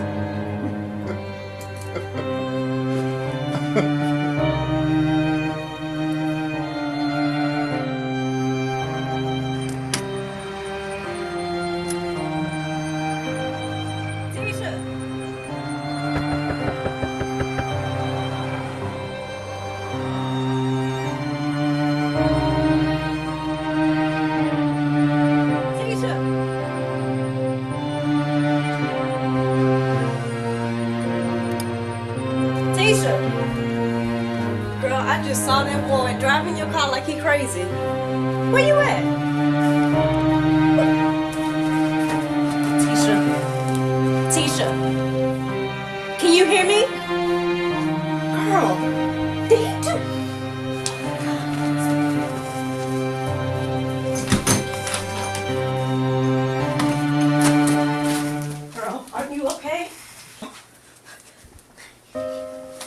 know he is worthless. He ain't got no job. Why you staying with him? Why stay, Tisha?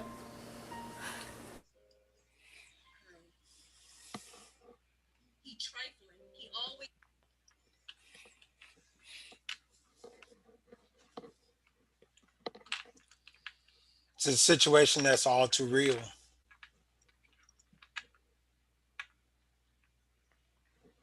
I would say, as a father of three daughters, that's probably the worst thought that I could have for them. Maybe somebody that rapes them, but that's that's tough to just watch, just as having and daughters. And I just know I'd probably kill that dude if that was my daughter. Just being honest. So there's a couple different thoughts, but the first one is we as men have to do a better job, a good job of talking to our daughters about their self-worth and to not engage in relationships like that.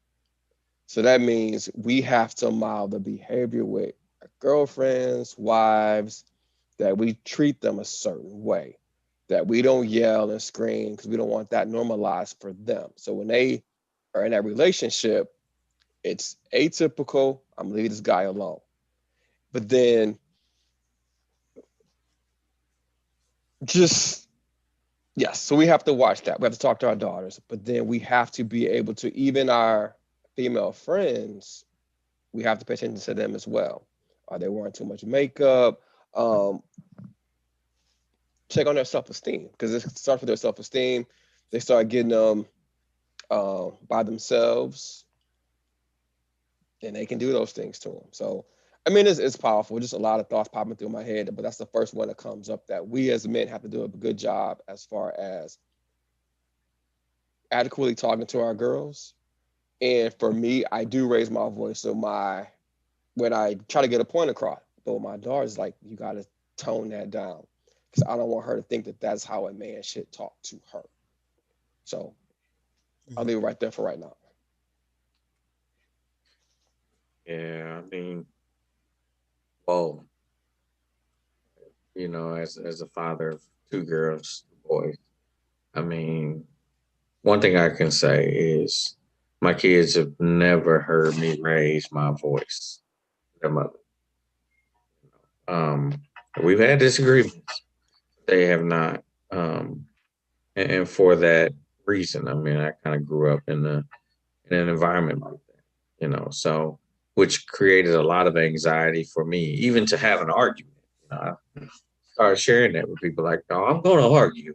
I don't like to, because it creates that atmosphere of anxiety because where is this going to go? There, just in me, like I remember heart starts pounding. We start hearing them quick jabs. Okay, there's going to be something else. A couple of licks pass, and then all of a sudden, boom!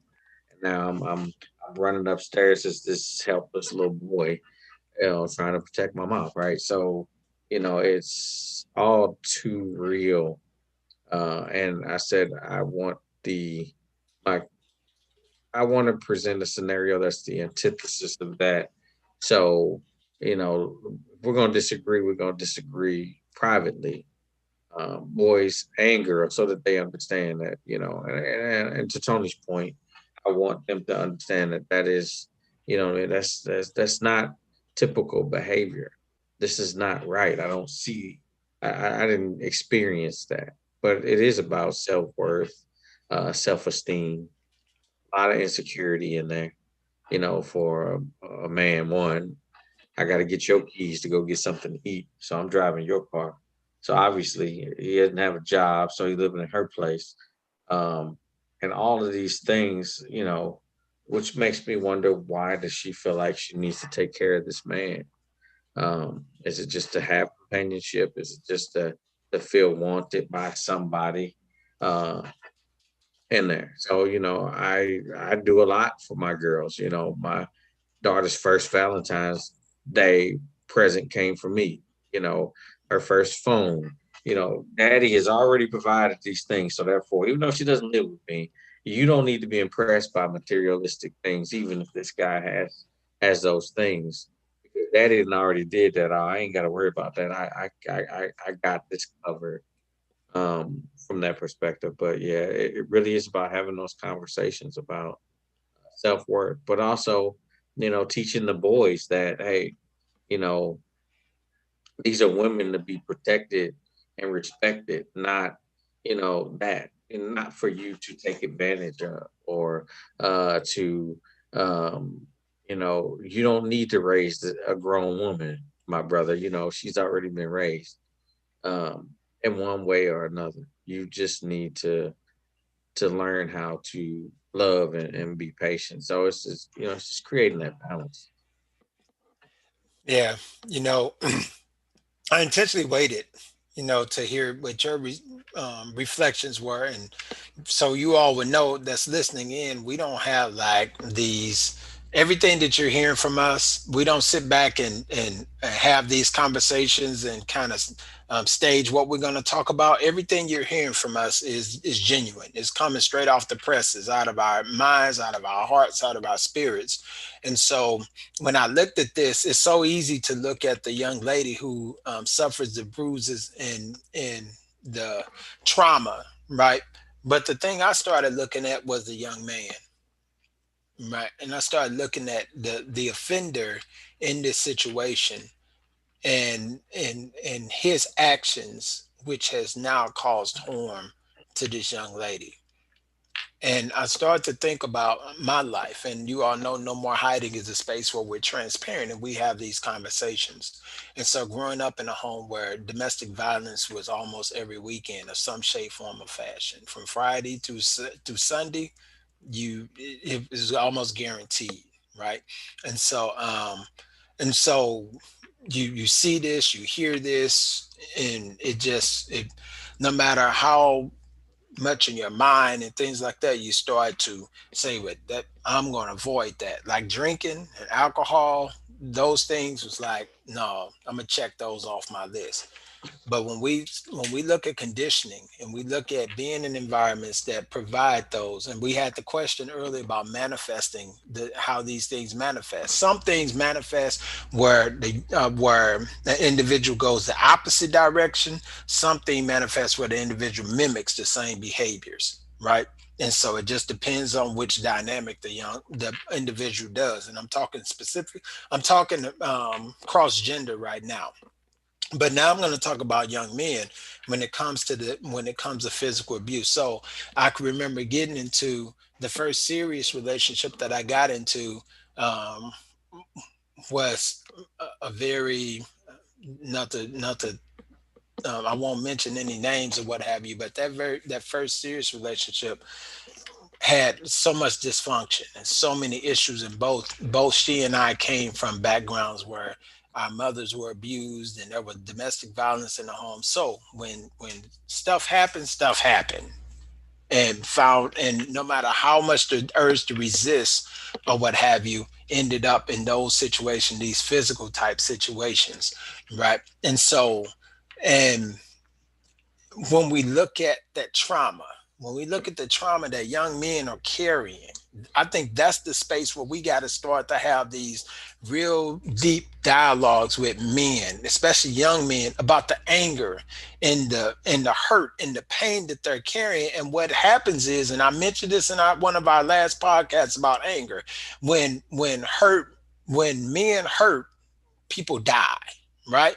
And so this anger that he's carrying, this is not an excuse. So those who listening in saying that's an excuse, no, it's not an excuse, but it is a reason, and it is one that we need to pay more attention to, right? Because we're seeing this happen so much more in our communities in the St. Louis area. We just had a couple of situations where individuals, they came in and killed one man, killed his spouse mate, killed her children, but took his child, dropped his child off with his family, and then went and killed himself. And then there are several other reports of this type of abuse, this serious abuse that's ending up in murder, that's ending up in homicide. So we got to take some time. It's moving past just physical fights, right? We used to see that growing up. Physical fights. I used to see men beat up on women and rip their clothes off them in front of us as kids and all this other stuff, man. And you seeing this stuff that's when you're growing up and the trauma that comes with it, the pain that's coming along with seeing all this stuff, the yelling, the cursing, the emotional trauma, the mental trauma, even some spiritual trauma that's going in there, man.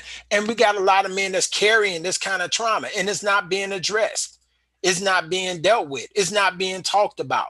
And so his idea may be as a man, because just think historically too, right? Let's not just take it to modern time. Yes, look at the conditioning of the black man in the United States. Yes, look at the conditioning through slavery. Yes, look at the conditioning through violence. Yes, look at the conditioning through trauma. Yes, look at the conditioning within the structure what we call society, and how that type of violence, that type of trauma was used to control people. It was used to create fear. It was used to create all these things that now, right, or really issues not socially acceptable, right? But at that time, that was the norm. So you had black men who felt like when they were disrespected, what was the thing they did? They beat their wives, they beat their women, because that's the conditioning that they had experienced themselves through this period.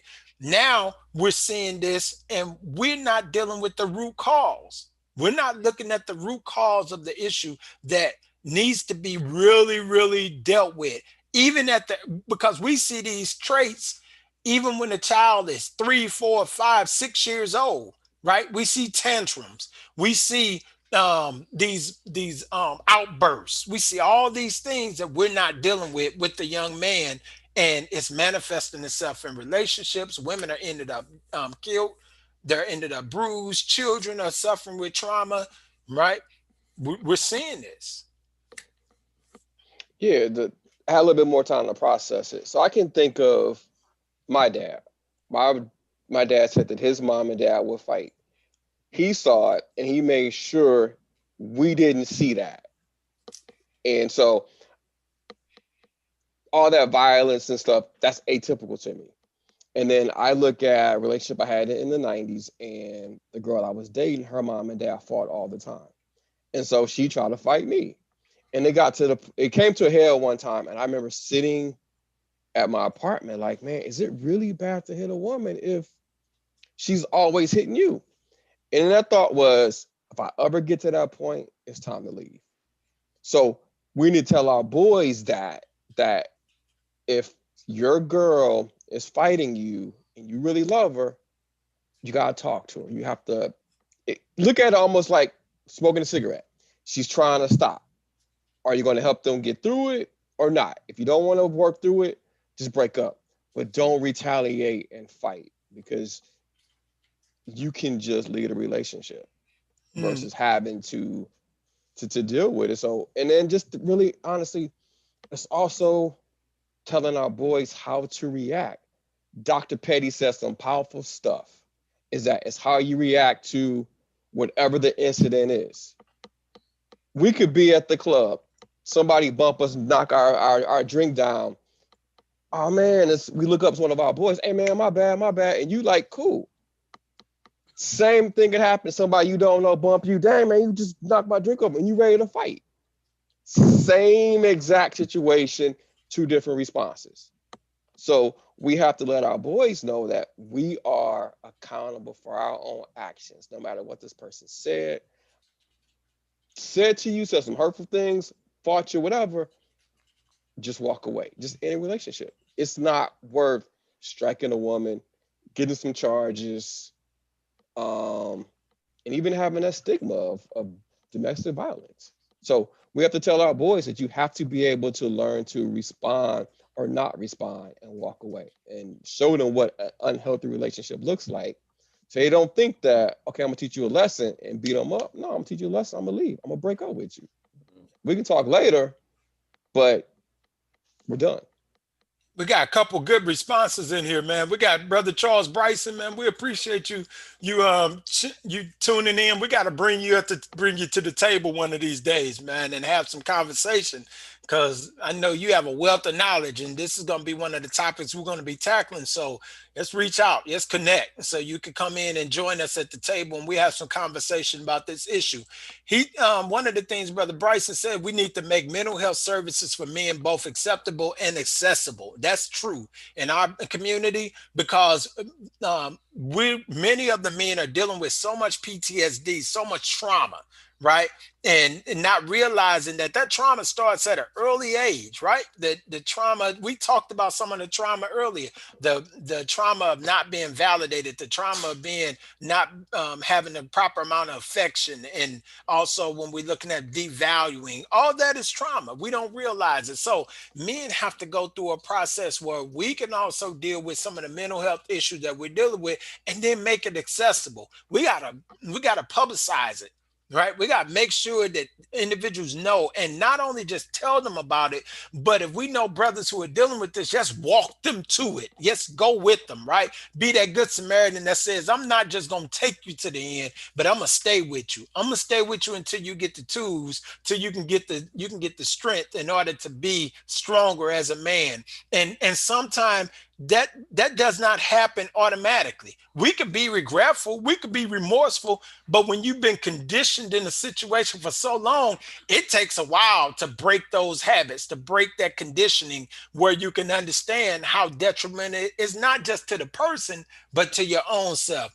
Hey, we got Brother Chester Deans. We know we had him on here, man. He was dropping knowledge to us. He actually was one of the ones who started us off with our podcast and as a guest speaker. We got a chance to see a historical component of working with Black men and understanding the St. Louis area. So one of the things Brother Dean said, the issue of violence by men and our sons against Black women is rooted in dominance and control. He says when the male lacks self-control and has no authority, he will prey on his women and someone else to show sound authority and power to get them to get what he wants. Also, the anger is, of course, misdirected. To be frank, the man has been conditioned by the models of slavery. I just said that. Post-traumatic slavery syndrome and corporal punishment by the man in the home. And we know about that, man, because we feel like we have to punish our children, our young men, worse than we punish our sons. So I listened to a lot of different podcasts, and I was listening to someone who was talking about how his dad came to the school and whooped him in front of everybody with an extension cord. And what that did was that broke his spirit to go to school. He was like, I'm not going back to school, because now the type of punishment is one thing to be punished, but it's another thing to be abused, right? It's another thing to be to have you are completely destroyed from the inside, right? And then and so, man, and brother Dean said, great comment, brother Anthony. Think before you slash out, because the violence all begins with a thought. And then Sister Moore, Stephanie Moore said, we are so desensitized to violence that it's almost normal. And then Brother Butler in California says, why has it been a sign of weakness in the Black community in the past for men or women to seek mental health counseling? And so we got a couple questions on there, so brothers, what's your thoughts, man? Because this is something we really need to talk about. I know I talked about the first relationship, but I had events of this all throughout, man, until I decided to be intentional about getting some help. So that's that anger management, that's dealing with the seeds that produce the roots in my life, right? And then you all have heard me talk about the Hulk syndrome, right? So that David Banner is like, okay, that anger becomes a defense mechanism. When I feel like that person is pushing me, the Hulk comes out to protect me. It's like, wait a minute, you need to step back, because you wouldn't like me when I'm angry. So, and learning to control that man on the inside and think himself through. And I've developed some strategies that could help me with maintaining my breath and my thoughts and everything, because it's not just mental, it's physiological, it's emotional, it's the whole part when that anger kicks in. So go ahead, Brother T. Yeah, I mean, what I was going to say was one of the most important things that I heard was from my 10th grade English teacher, which is just a quote saying life is a series of choices and consequences. And, one must live by the consequences of their chosen action. Now, 10th grade, I don't really fully understand what we're talking about. But as I unpacked it over the years, I understood that it's everything begins with a choice. Dr. Petty mentioned that why we choose to react differently um, with certain people who offend us the same way. It's because we want to.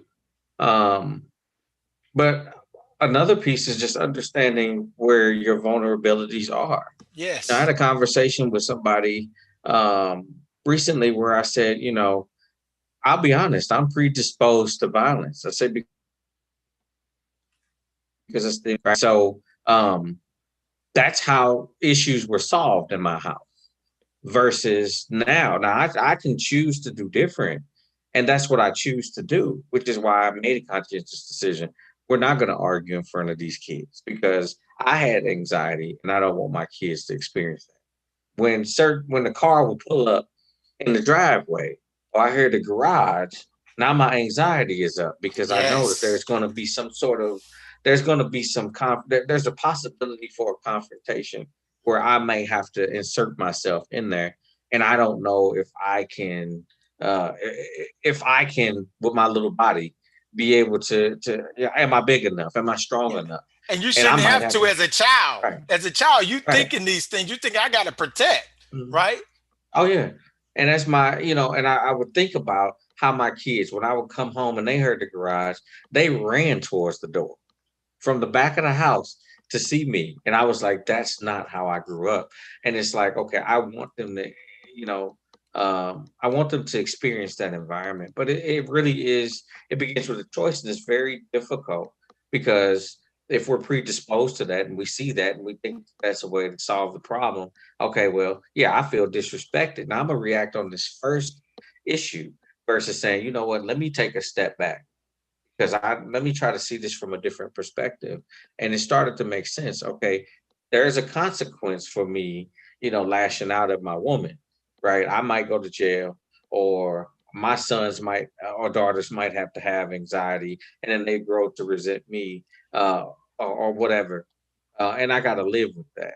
And so Mhm. it really is understanding that there is that choice, but also, okay, that choice might include, let me get some help because I know that I have an anger problem, and I haven't lashed out yet, but there's a possibility if I'm put in certain situations that I might, and I have to be cognizant of that. Let Mhm. me walk away from this discussion because I'm upset right now. I'm gonna leave, and then I'm gonna come back, and then maybe we can talk about it later. Because I've been in volatile relationships where I've had people stand in front of the front door. I'm trying to leave. I was just getting ready You're to say that. We right now we saw this video where it yeah. was the man who was the offender. But what Mhm. happens when leaving is not all that easy? And that's a Yeah. conversation that we're gonna have another roundtable about it because it's not always where the man is the aggressor, right? And so what happens when you're trying to leave and you can't Hmm. leave? What happens when the violence follows you, and being Yeah. able to get out of that situation? I can remember my mom would say, St. Isaac, just leave the situation. I'm like, Mom, I'll be trying, but them Yeah. blows and scratches and everything else like that stuff, yeah. Right, my clothes locked in the car. Where I'm going, I'm trying to get my clothes. You know what I mean? Let me get, those types of things. But what I learned is, okay, it's still a choice. All right, It's a so choice, yeah. I've got to figure out a way to talk my way out of this situation and talk this individual away from the door so that I can just leave. And it might be me running out the door. You know what I mean? And I had to be okay with that because the alternative is I'm gonna be in someone's jail cell or something because I've allowed myself to react. It's not easy at all. That's But true. not making an excuse for that, but it is a decision. And that gentleman appeared to have a lot of things not going well for him where now it's so you wrote something about he didn't try to understand what was going on in that situation. It was I'm going to react. and I'm gonna find a gun and I'm gonna put it to your head and squeeze the trigger. And I don't know if everyone paid attention to that, but he squeezed the trigger. What if Hmm. that had been around in the chamber? That's a decision you can't take back now, my brother. You've murdered this woman. So I mean, Yeah. it's a choice. It's a couple good comments on here. It says, Brother Dean says, true on mental health. He says, mental health care and counsel for men, and there must be grassroots agencies with meeting daily and group sessions, then refer to therapists. So we got to get brothers comfortable with understanding this. Hey, this is not uncommon, right? This is not uncommon. A lot of men are going through these issues. So we got to create that space, that safe space, and then move them from that space to the space where they could get some professional counseling, right? That could be us referring them like I brought Dr. Petty in. Dr. Petty was my counselor, right? I went through therapy with him for several months, and we sat and we talked and had some hard conversations and some real difficult. He had to share some really difficult things that he was reflecting on, right? But then what do? We pay it forward. I can't be ashamed that I had to go through that. I gotta now introduce those supports into my network, and by introducing them into my network, now individuals who are going through similar things will have a safe space to be able to go and work through their situations if they want to. I Brother think Tar. that's real quick. I think that's Mhm. where it starts because my buddy that I met at Frank Holden Park years ago, he hit me to Victor Farwell when I went to marriage counsel. I've been to Victor like 3, 4 different times, Mhm. not individually, but like a session, a period of time, 4, 5, 6 sessions. So I've been with him. And so I had a coworker going through some things. And it's one of those that I could check in on them, but you take care of your mom, your sister died, you take care of your mom, nephews, things like that. Who's taking care of you? Mhm. I can only call you so often. I hipped him to Victor. Another person I know, I won't really say who it is, but was having marital issues. Hey man, go to Victor. He Mhm. gonna call you out on some stuff. And he came back, he's like, man, he saved my marriage. So through our experience, we can tell that we can normalize it and say, hey, I went, you look at me at a certain level and you respect me. I've been to counseling. I'm not a wimp or punk or whatever you want to throw as far as going to mental Mhm. counseling, or I have issues. Um, and so because of my boy Chris that went, I know about 5, 6, 7, 8 other people that have gone to him and got the Mhm. counseling. That's it. We and I like that word, normalize this, so we can make sure that we understand. It's like, man, that we as men, we go through a lot of things that are common to one another. We just don't talk about it, right? And so now it makes it seem like that it's only unique to us, but it really is not. So when we talk about, Brother Bryson stated what Brother Butler said, anyone who has worked in law enforcement, corrections, or served in the military, you have to seek mental health to maintain your sanity, because those are high stress careers, right? When we're looking at working with individuals, being able to help them deal with whatever they're dealing with, especially those who are in the military. And in our country, we know that we've incarcerated a lot of our veterans who we train to be in this condition. So now they go through wartime experiences. I know a lot of black men that was forced to go over to Vietnam and fight in that war, a senseless war, history shows. But then they came back, and either they were addicted, or they were dealing with mental health issues, or they were dealing with dual diagnosis, both addictions and mental health. And what did we do? We incarcerated them. We incarcerated them for using drugs, and gave them long sentences. Now, today, what we're dealing with, we see that as a DSM issue, right? Addiction is now a clinical issue, but before it was a criminal issue. And so black homes were being terrorized because now these black men were coming back to the community after dealing with all this trauma. And the way they helped them deal with it was to give them opium, allow them to use drugs, allow them to drink, things like that. And now they coming back, and really they're non-functioning. So we have to be able to provide those supports for our men. Then Brother Bryson says, yes, it's and not a 9 to 5. Be available when the community you are serving needs you to be there. right? And so those services, we got brother Anthony, Emmanuel Anthony, who joined us, and he said African American Male Wellness Agency has a real men talk, a real men, real talk. And they meet weekly and they have conversations about topics like this. And they also refer to professionals. So, brother Anthony Emmanuel Anthony, if you could, man, connect with us, please. We love to get your information. We love for you to email us at nmhformen@gmail.com and share your information. We'll put it on our website Yes. and also bring you in as one of our guest speakers and we could talk about this situation, right? Because it's important, man. It's important that we do this, that we have these critical conversations, man. This has been one of those ones. Actually started this to springboard into our next conversation. So, but those who are listening in, we're going to deal with this tough issue, right? And when we're dealing with this physical abuse, we're dealing and building on the impact of these things and how they really cause some issues within our community. So, brothers, we're near our time. I'm going to ask Brother T. Patrick, give us the thoughts, man. What'd you come up with? What some reflections over today's conversation? A lot of what we talked about is really interconnected. I mean, it's important for us to establish relationships and check in on one another and see how one another is doing as men. Have people around you that care, because you're going through what you're going through, and it's okay for you to experience that. It is important for you to get past it, not just ignore it, not just get over it, but to figure a way through it, and connect with individuals who of like mind and spirit who might have experienced that. One thing you talked about was a mentor.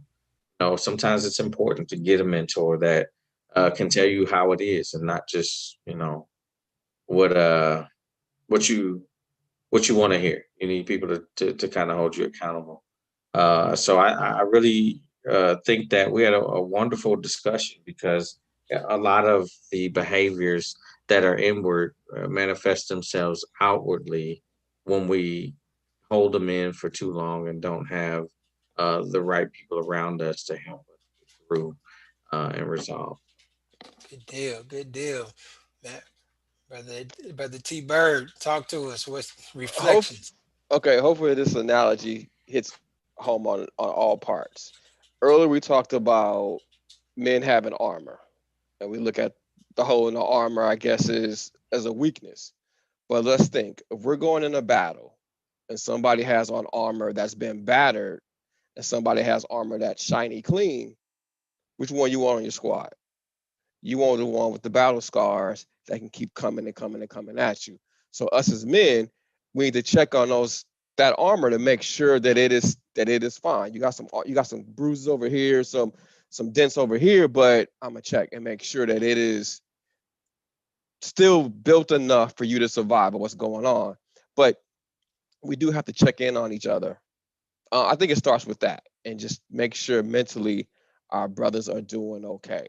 Because, and also just be in tune that, for example, as a joke, if T Patrick is not making TikToks this week, hey man, what's up, man? You know what I mean? It's those little things that you see a pattern, and when you don't see that pattern, hey man, you okay. And that's just us just being in tune with each other's going on. So today I expect a TikTok, right? Just playing. But honestly, man, thanks everybody for checking in. I really can't wait to talk about a little bit more like domestic violence. I talked briefly about when something came to a head, and I thought about, is it okay to hit a woman? There's a long little story that comes with that moment that I'll share.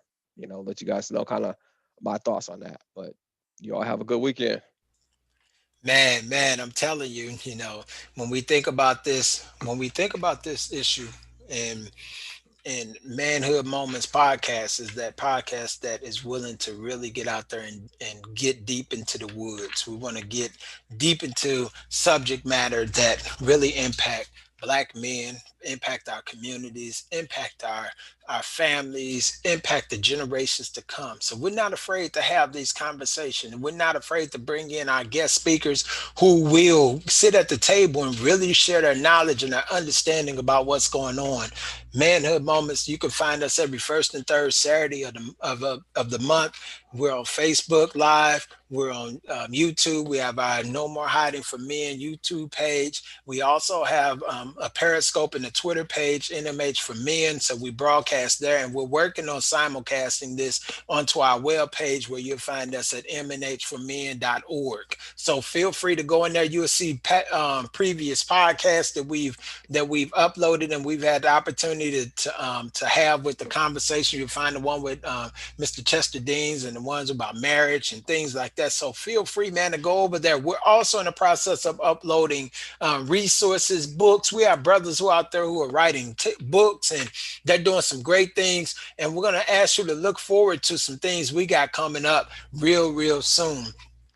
Next Sunday is our manhood check-in, right? And so we're gonna have our chat and check-in. So you'll see us posting a Zoom link. This is a private event where you have to actually log in, and we put this on our page, and brothers have to log in. We don't do this open because some conversations just need to be in the locker room, right? We'll need to put it out in the open. We won't be like Kirk's son and broadcast it. So we'll do our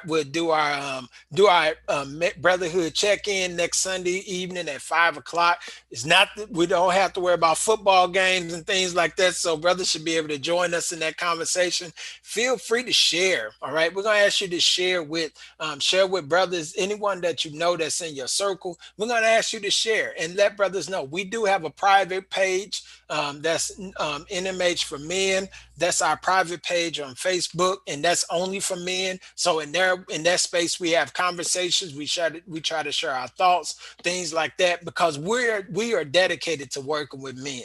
That's our focus. Our focus is to work with men. We love to have our women supporting us and clapping, because we know that we cannot do this without our women and next to our side. I thank God for the woman that He's given me that's behind screen and doing all the technical stuff that we see going on, right? But we know that men got to step up. And the only way men step up is if we actually spend some time and help train, teach, encourage, motivate, hold accountable, all those things that's necessary for manhood. So without further ado, Lord, we thank you for this time. We thank you for just the men and the women who joined us on this podcast. As always, we give you the glory, because it's only because of you that we're able to overcome. We ask that you would move. We ask that you would touch the brothers, that you would remember that man who's going through right now. Remember his family. Remember that woman who's praying for her man, praying for her son, praying for her father, praying for her brother, that brother who's praying for the one who impacts their lives. We ask that you would open up doors. We ask that you allow your grace and your mercy would cover. We ask that you would bring resources, financial resources, mental health resources, emotional resources. That brother that's alone, that's feeling lonely, we ask that you would bring a friend that would be true and be real. We ask that you would heal from past issues and that we would see a better tomorrow. Lord, we thank you now that you've allowed us to understand that this is our manhood. This is our mission. So until the next time, we thank you all for being here, and we're looking forward to see you again next month. And for those, remember, we got our manhood check-in. We got our manhood check-in next Sunday. So look for that information. See you when I see you. Be safe. My manhood,